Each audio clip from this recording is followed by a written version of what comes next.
Hi friends! இன்னைக்கு நம்ம பார்க்க போற வீடியோ என்னன்னு பார்த்தீங்கன்னா, பரோட்டா. ஸோ, அதுக்கு தேவையான பொருட்கள் எல்லாம் எடுத்துக்கலாம் ஃப்ரெண்ட்ஸ். ஃபர்ஸ்ட் பார்த்தீங்கன்னா, நான் பரோட்டா மாவு ஆட் பண்ணிக்கிறேன். தேவையான அளவு பரோட்டா மாவு ஆட் பண்ணிக்கலாம். தென் பார்த்தீங்கன்னா, நான் சர்க்கரை, ஆயில், உப்பு, பாலு, அப்புறம் தண்ணி. ஃபர்ஸ்ட் தேவையான அளவு மாவு எடுத்துக்கலாம் ஃப்ரெண்ட்ஸ்.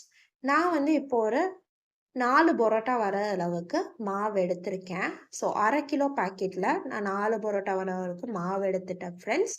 தென் அதில பார்த்தீங்கன்னா, நான் சர்க்கரை ஆட் பண்ணிக்கிறேன். சர்க்கரை 1 ஸ்பூன் அளவு சர்க்கரை ஆட் பண்ணிட்டு, உப்பு பார்த்தீங்கன்னா, தேவையான அளவு உப்பு ஆட் பண்ணிக்கோங்க. தென் ஆயில் ஆட் பண்ணிக்கலாம். 1 டேபிள் ஸ்பூன் அளவு ஆயில் ஆட் பண்ணிக்கலாம் ஃப்ரெண்ட்ஸ். நெக்ஸ்ட் பார்த்தீங்கன்னா, பால். பால்